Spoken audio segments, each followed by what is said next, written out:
ሰላም እንዴት ቆያችሁልን? እንዴት አመሻችሁልን? ክብራና ክብራን የታላቁ የማንቸስተር ዩናይትድ ደጋፊዎች በከሰዓት በኋላ የምሽት ፕሮግራም ተገናኝተናል። ምክንያቱም ትልቅ ብሬኪንግ ኒውስ አለ። ዩሪ ቲልማንስ የ29 ዓመቱ ቤልጂማዊ የአማካይ ስፍራ ተጫዋች የማንቸስተር ዩናይትድ ተጫዋች መሆኑ ታውቋል።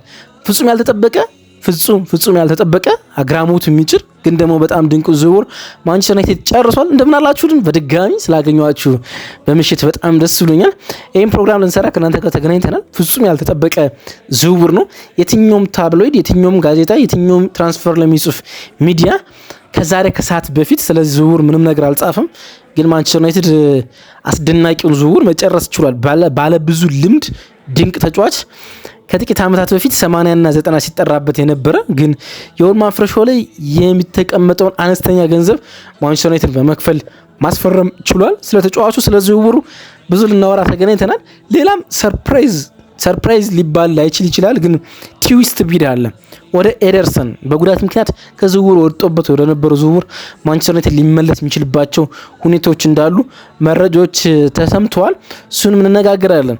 ማንቸስተር ዩናይትድ ከዚህኛው ሁለት አማካይ ያስፈረመ አሁን ዩሪ ቲልማንስና አንድሪያስ ሳንቶስን ሶስተኛ አማካኙ ማን ይሆናል የሚለው ኢንተረስቲንግ ጉዳይ ነው። አንድ ስም በጉልህ የተጠቀሰ ነው። ይሄኛውንም ስም ማጠብቁት ነው። ማኖ ኮኔ ወይም ደግሞ አሌክስ ስኮት ልትጠብቁ ትችላላችሁ። ግን ያልተጠበቀ ስም ወደ እናንተ አደርሳለሁ። እስከ ፕሮግራሙ ፍጻሜ አብራችሁን ቆዩ። የምትገኙት በተወዳጁ ገጽ ማን ዩናይትድ ኢንፎ ነው። ሰብስክራይብ አድርጋችሁ አድምጡን። የኮሜንት መስጫ እናንተ ስሜቶች ይጠብቃል።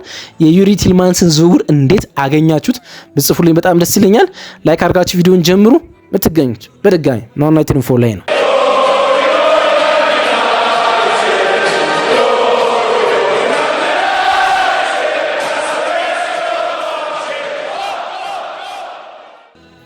ያልተጠበቀውን ዜና እንጀምር። የማንቸስተር ዩናይትድ የዝውውር ፖሊሲ ሙሉ በሙሉ እንደተቀየረ መመልከት ይቻላል። ሙሉ በሙሉ ማለት ይቻላል። በቅርብ ዓመታት ውስጥ ከነበሩት በቅርብ አይደለም፣ በአለፉት 5-6-7 ዓመታት ውስጥ የነበረው የማንቸስተር ዩናይትድ የዝውውር ፖሊሲ አሁን በኤኒዌይስ እንደተቀየረ መመልከት እንችላለን። ይስራ ጥቂት ዓመታት መጠበቅ አለብን፣ ግን መልካም ይመስላል። ምንድን የተቀየረው ነገር የምትሉኝ ከሆነ ማንቸስተር ዩናይትድ የሚፈልገውን ተጫዋች ለማስፈረም ይሞክራል። ማንቸስተር ዩናይትድ ገንዘብ የመክፈል ችግር ስለሌለበት ለተጫዋቾቹ የደሞዝ ቢድ የማቅረብ ችግር ስለሌለበት ከፍተኛ ነበረ እና ከየትኛውም ክለብ ጋር ፋይት አድርጎ ለአንድ ተጫዋች ሊከፈል ከሚገባው በላይ ከፍሎ ተጫዋቾችን ያመጣ ነበረ። እናም በተጫዋቾች የዝውውር ፉክክር ውስጥ ብዙ ጊዜ አይሸነፍም። የሃሪ ማጉዌርን ዝውውር እናስታውሳለን። ከሲቲ ጋር የጄደን ሳንቾን ዝውውር ልትሉ ትችላላችሁ። የብሩኖ ፈርናንዴዝ ከ6-7 ዓመታት በፊት የፖግባ ዝውውር ልትሉ ትችላላችሁ። በጣም በርካታ የሊሳንድሮ ማርቲኔዝ ከአርሰናል ጋር የነበረው ፉክክር ልትሉ ትችላላችሁ። ወይም ደግሞ የሌኒ ይሮ ከሪያል ማድሪድ የነበረውን ፉክክር በጣም በርካታ ተጫዋቾችን እንደዚህ ሊጠቅስላችሁ ይችላሉ። ማንቸስተር ዩናይትድ ከሆኑ ትልልቅ ክለቦች ጋር ተፎካክሮ ከፍተኛ ገንዘብ ከፍተኛ ደሞዝ አቅርቦ ተጫዋቾችን ያስፈረማቸው ማለት ነው። አልሰራም። ትልቅ ስኬት በቡድን ግንባታ ውስጥ መፍጠር አልቻለም። የጄደን ሳንቾ እንዳልተሰካ ተመልክተናል። የሌኒሮ ገና ቢሆንም መመልከት ቢኖርብንም ግን ቡድኑን በብዙ እንዳላስተካከለው በጣም በርካታ ዝውውሮች መታዘብ እንችላለን። አሁን ማንቸስተር ዩናይትድ ይሄ ስፖትላይት ያለባቸውን ተጫዋች ትቶ በፍጥነት የሚያልቁ ዝውውሮች ላይ ፎከስ እንዲያደርግ ደግሞም ዳታዎችን መመልከት እየቻለ እንደሆነ መመልከት እንችላለን። እንግዲህ ይሄኛው የተጫዋች የዝውውር መስኮት እንደገባ ጆሴ ኤደርሰንን አስፈርሞ ነበረ። በጉዳት ምክንያት ይሄኛው ዝውውር ባይዘው አብዴት አለው ነግራቸዋል። በጣም አስገራሚ አብዴት አለው ነግራቸዋል። አስፈርሞት ነበረ ኤደርሰንን በ35 ሚሊዮን ዩሮ በጣም በጊዜ ነበር አስፈረሙ። የእሱ ዝውውር የሜዲካል ጉዳይ ሲያጋጥም ደግሞ አንድሪያስ ሳንቶስን ሳንጠብቀው ነበር። ይሄኛውም ዝውውር አደልቀ የ2 ቀን የ3 ቀን ትራንስፈር ሳጋ ብቻ ነው የነበረው። የዛሬው ዝውውር ግን ልታምኑ አትችሉም። በፍጹም ማንም ሰው አልጠበቀውም። ማንም ሰው ዩሪ ቲልማንስ የማንቸስተር ዩናይትድ ተጫዋች ስለመሆኑ እኔ ፕሮግራም አልሰራሁም። ማንኛውም ዝውውር ላይ የሚጽፍ ሚዲያ ጽፎ አውቅም። የማንቸስተር ዩናይትድ ታርጌት ስለመሆኑም እርግጠኞች አልነበርንም ነበረ ማለት ነው። ግን በጣም ይገርማቸዋል። አስቶን ቪላ የመሸጥ ልጁን ፍላጎት አልነበረም። ምክንያቱም በጣም በቅርብ የ2025-26 የተጫዋቾች ዝውውር ሳይሆን ሲዝኑ ከመጠናቀቁ በፊት ኮንትራት አቅርቦለት ነበር እና ኮንትራቱን ደግሞ አልቀበልም አላለም። ሆልድ ነበር ያደረገው። ከዓለም ዋንጫ በኋላ ነገሮችን አይቶ ሊፈርም እንደሚችል ነበር ያቀረበው። ማንቸስተር ዩናይትድ እና ዩሪ ቲልማንስ ግን አሁን ከደቂቃዎች በፊት በወጡ ሪፖርቶች ምን እንደሚጠቅሙ እየተስማሙት ቆይተዋል። እናም ከዓለም ዋንጫ በኋላ ማንቸስተር ዩናይትድ ሪላይዝ ክላውዝን ለማንቀሳቀስ ከዩሪ ቲልማንስ ጋር ከአስቶን ቪላ ጋር ሳይሆን ከዩሪ ቲልማንስ ጋር ግን ተነጋግረው ነበር። አስቶን ቪላ ተጫዋቹን የመሸጥ ምንም አይነት ፍላጎት ነው ያልነበረው እና መጀመሪያ እንዳልኳችሁ ዜናውን ዘ አትሌቲክ ላይ ሳየው ማመን አልቻልኩም ነበር እና ዴቪድ ኦርሰን ነው በደንብ ማምነው ጋዜጠኛ ነው በደንብ አግሪድ ብሎ ጻፈ። ከዛ በኋላ በሶሻል ሚዲያ የምናውቀው ፋብሪዚዮ ሮማኖ ደግሞ ሄሪጎ የሚለውን ታይትል ተጠቅሞ ፖስት ሲያደርግ ተመለከትኩና ያልተጠበቀ ነበር፣ ፍጹም ያልተጠበቀ ነበረ። እንግዲህ የውል ማፍረሻው ነው ማንቸስተር ዩናይትድ መክፈል የቻለ 35 ሚሊዮን ዩሮ ማለት ነው። አሁን ሁለቱን አማካኞች በድምር 50 ሚሊዮን ዩሮ ነበር አንድሪያ ሳንቶስን ማንቸስተር ዩናይትድ ያስፈረሙ። የዩሪ ቲልማንስን 35 በድምር 85 ሚሊዮን ዩሮ ለሁለት ተጫዋች ማውጣት ችሏል ማለት ነው። እስከ ጁን 2028 ኮንትራት ነበረው ወይም ደግሞ 2 ዓመታትን በዚህ በፕሪሚየር ሊግ ውስጥ የሚያቆይ ኮንትራት ነበረው። ቪላ ቅድም እንዳልኳችሁ ምንም አይነት የመሸጥ ፍላጎት አልነበረውም። ኮንትራት እንኳን አቅርቦለት ነበረ። ያልተጠበቀ ነው። ቪላ እንግዲህ 2023 ካልተሳሳትኩ 2023 ነበር በነፃ ዝውውር ከሌስተር ሲቲ ተጫዋቹ ማስፈረም ይቻላል። ከሌስተር ነው ያስፈረሙት። በጣም አስደናቂ ሲዝን ነበረው። ሌስተር ሲቲን 5-0 ሲያሸንፍ ታስታውሳላችሁ። 5-2 ሲያሸንፍ ታስታውሳላችሁ አይደል? ከጨዋታው ማን ኦፍ ዘ ማቾች እንደ አንዱ ነበረ። በዚህ ውድድር ዓመት ለቪላ ዩሮፓ ሊግ እንደሰጠ ይታወቃል። በጣም ጥሩ ሲዝን ነበረው። 2 ጎልና 7 አሲስት ነበረው። የሲዝኑ መጀመሪያ አካባቢ ላይ በባባከር ካማራና በአማዱ ኦናና አማካኝነት ተጠባባቂ ነበረ። ግን ሲዝኑ መሀል ላይና ሲዝኑ በጣም ኢንተረስቲንግ በሆነባቸው ጊዜያቶች ግን የቪላ ቋሚ ተሰላፊ ብቻ ሳይሆን ወሳኝ ተጫዋች ሲሆን ተመልክተናል። የቤልጅየም አምበል ነበር በዚህኛው ዓለም ዋንጫ። ቤልጅየም በጣም ድንቅ የሚባለውን ትውልዷን ከባከነ በኋላ የዛ ትውልድ የመጨረሻው የዓለም ዋንጫ ነበረ። ብዙ ተጫዋቾች መመልከት ኬቨን ደብሬን ዩሪ ቲልማንስን ትችላላችሁ፣ ወይም ሉካኮ፣ ሊያንድሮ ትሮሳርድ በጣም አስደናቂው ትውልዷ የመጨረሻ የዓለም ዋንጫው ነበርና ግን ሳይጠበቁ ኳርተር ፋይናል ደርሰው ነበረ። እናም በላቸው ዩሪ ቲልማንስ ነው። ኬቨን ደብሬን፣ ሮሜዮ ሉካኮ በጣም በርካታ ተጫዋቾች ባሉበት ስብስብ ውስጥ አምበሉ የነበረው ዩሪ ቲልማንስ ምን አይነት አስደናቂ የመምራት ተሰጥኦ እንዳለው እና ሩዲ ጋርሻ በምን ያህል ደረጃ እንደሚያምሩት መናገር ይቻላል። ቤልጂየም በስፔን ልትሸነፍ ትችል ይሆናል አይታወቅም። ግን ከስፔኑ ጨዋታ ላይ ስለመሸነፏ እና በጨዋታው ውስጥ በነበራት ፋይቲንግ ውስጥ ግን ወሳኝ ሰው እንዳጣች መናገር ይቻላል። ጨዋታው ገና ሲጀምር በማሟሟቅ ያለ ነበር ጉዳት ያስተናገደው። ከዛ በኋላ በጉዳት ምክንያት ጨዋታው አልነበረም። ስለዚህ ለቤልጅየም መውደቅና አንድ ምክንያት ልናነሳው እንችል ይሆናል። ጉዳት የልጁ ፈታኝ ጉዳይ ነው። ለማንቸስተር ዩናይትድ ትልቅ ፈተና ሊሆን ይችላል። ትልቅ የሚባለው ጉዳት ሪከርድ የለውም።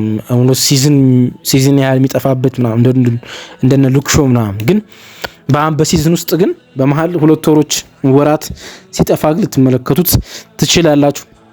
በጣም ተደንቅ ያለ ምክንያቱም በጣም መወዶ ተጫዋች ስለሆነ ነው። በጣም መወዶ ማለት ነው። አስታውሳለሁ ሌስተር በነበረበት ጊዜ ከዛ በኋላ ደግሞ በቪላ የመጀመሪያ አመቱ 2023-24 አርሰናል በጣም አጥብቆ ይፈልገው ነበረ።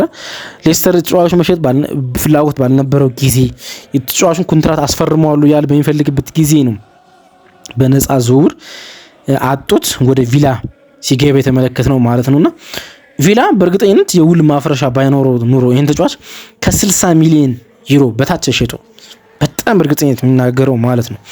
ግን የኮንትራቱ የመጨረሻ 2 ዓመታት ላይ ዲክሪዝ የሚያደርግ የውል ማፍረሻ ነበር 35 ሚሊዮን ዩሮ።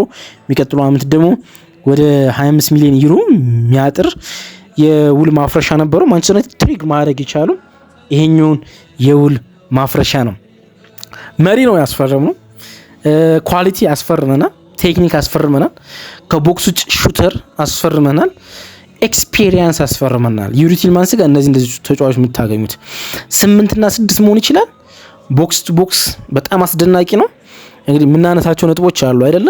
ኮቢ ማይኖ አለን፣ ጠባብ ስፔሶችን እና ዝቅተኛ የሜዳ ክፍል መሸፈን የሚችል ግን ቴምፖ ሴተር የሆነ አማካይ ነው። ከሱ ፊት የሚሰለፈው አማካይ ቦክስ ቱ ቦክስ ብዙ የሜዳ ክፍል ማካለል የሚችል ብዙ የሜዳ ክፍል ማጥቃት መከላከል የሚችል እንዲሆን ይፈለግ ነበረ። ልክ ካስሜሮ የሚሰጠውን ከፍ ባለ ጥራት መስጠት ማለት ነው። ያን መስጠት የሚያስችል ራኒንግ ያለውና አሁንም 29 ዓመቱ ነው። ግን ለሚቀጥሉት 3 እና 4 ዓመታት በትልቅ ደረጃ መጫወት እንደሚችል ግን በእርግጠኝነት መናገር ይቻላል። በጣም ደስ ብሎኛል። እኔ ኤክሳይት ነኝ በዚህኛው ዝውውር ማለት ያልጠበቅኩት ነው። ግን ደግሞ በጣም ጥሩ ተጫዋች ነው። በጣም ሃይ ፕሮፋይል የአማካኝ ስፍራ ተጫዋች ነው ማስፈረም የቻልነው። እንዳልኳችሁ ማንቸስተር ዩናይትድ ከዓለም ዋንጫው በፊት ነው ከዩሪ ቲልማንስ ጋር በግል ጥቅማጥቅሞች መስማማት የቻሉ ግን በመጨረሻ ትሪግ አድርጎ ወይም ደግሞ አንቀሳቅሶ ውል ማፍረሻውን ማስፈረም ችሏል። ግን ከሰዓት በኋላ ይሄ መረጃ ብቻ ግን አልነበረም የወጣው። ወደ ኤደርሰን ዝውውር ማንቸስተር ዩናይትድ ሊመለስ እንደሆነ ተሰምቷል። ወደ አትላንታው የአማካኝ ስፍራ ተጫዋች ዝውውር ሊመለስ እንደሆነ ተሰምቷል። ሪስትራክቸር ኦፍ ዲል ማንቸስተር ዩናይትድ ለአትላንታ ለማቅረብ ተዘጋጅቷል የሚሉ ሪፖርቶች እየወጡ ነው። እንግዲህ 35 ሚሊዮን ዩሮ ተጫዋች ለማስፈረም ማንቸስተር ዩናይትድ የተደራደረበት ሂሳብ ነበረ። ግን ይህን ሂሳብ ውድቅ እንዳደረጉት ይታወቃሉ። አትላንታ ውድቅ ሳይሆን ማንቸስተር ዩናይትድ ያቀረበውን ዲል አትላንታ እንደተቀበለ ይታወቃል። ተጫዋቹ ሜዲካል አድርጓል። በብራዚል የመጀመሪያ ሜዲካል ነው አረገ። ጥርጣሬ ፈጥሮ ስለነበረ ከዓለም ዋንጫው በካሪንግተን 2 ሜዲካሎች እንዲያደርግ ተፈለገ። 2 ሜዲካሎችን አረገ። እናም ሜዲካሉ ብቁ ስላልነበረ እናም የመስል ጉዳት ስለነበረበት ኮንትራቱን ወይም ተጫዋቹን እንደማያስፈርም ለአትላንታ ማንቸስተር ዩናይትድ አቀረበ። አሁን ዝቅ ባለ ሂሳብ ሪስትራክቸር አድርጎ ምን ያህል ሂሳብ ሊያቀርቡ እንደሆነ አልተሰማም። ግን 35 ሚሊዮን ዩሮ በታች በጣም ዝቅ ባለ ሂሳብ ተጫዋቹን ለማስፈረም ማንቸስተር ዩናይትድ ሊጠይቅ ይችላል የሚሉ መረጃዎች እየወጡ ነው የሚገኙትና እሱ ያልጠበቅኩት ጉዳይ ነው። እሱንም ሰምተናል። የማንቸስተር ዩናይትድ ቀጣዩ አማካኝ ስፍራ እንግዲህ ታስታውሱ እንደሆነ የአንድሪያ ሳንቶስ ዝውውር እንዳለቀ ዴቪድ ኦረስትን 2 ተጨማሪ አማካኞችን ማንቸስተር ዩናይትድ እንደሚያስፈርም ተናግሮ ነበርና አንደኛው አማካኝ ዩሪ ቲልማንስ ሆኗል። አሁን ሌላኛው አማካኝ ማን ይሆናል የሚለው ኢንተረስቲንግ ጉዳይ ነው። 2 ስሞች በትልቁ ይነሳሉ። የማኖ ኮኔ የፈረንሳይ አማካኝ ስፍራ ተጫዋች እንዲሁም ደግሞ አሌክስ ስኮት የቦርንማውዝ ተጫዋች። ዛሬ ማለዳ ላይ ሲሰሙ የነበረው መረጃ ግን ከሁለቱም ውጭ ነው። ዦ ጎሜዝ የክረምቱ የመጀመሪያ ክረምቱ ዝውውሩ ገና ሲከፍት እኛ ፕሮግራም ሰርተንለት ነበረ። ጥሩ አማካኝ ስፍራ ነው። ብራዚላዊ ነው። የፕሪሚየር ሊግ ልምድ ያለው የወልቭስ የአማካኝ ስፍራ ተጫዋች ዦ ጎሜዝ ማለት በጥሩ ሂሳብ ይገኛል። ምክንያቱም ቦርንማውዝ ወልቭስ መውረዱን ተከትሎ ማለት ነውና ማንቸስተር ዩናይትድ አሁን የዦ ጎሜዝ ፈላጊ ሆኖ ሂሳቦችን ሊያቀርብ እና የወልቭስን በር ሊያንኳኳ እንደሆነ የተሰማ ነው የሚገኘው። ከማኖ ኮኔም ከአሌክስ ስኮት በፊት ዦ ጎሜዝ ወደ ማንቸስተር ዩናይትድ መጥቶ ልንሰማ እንችላለን ማለት ነው። እሱኛውን መረጃ ዛሬ አዳምጫለሁ። እነዚህ ልንገራችሁ ብዬ ነው። ከሰዓት በኋላ የተገናኘ ነው። አብራችሁ ስለነበራችሁ ከልብ አመሰግናለሁ። ዩሪ ቲልማንስ ቤልጂማዊ የአማካኝ ስፍራ ተጫዋች መዳረሻው ቲያትር ኦፍ ድሪምስ ሆኗል።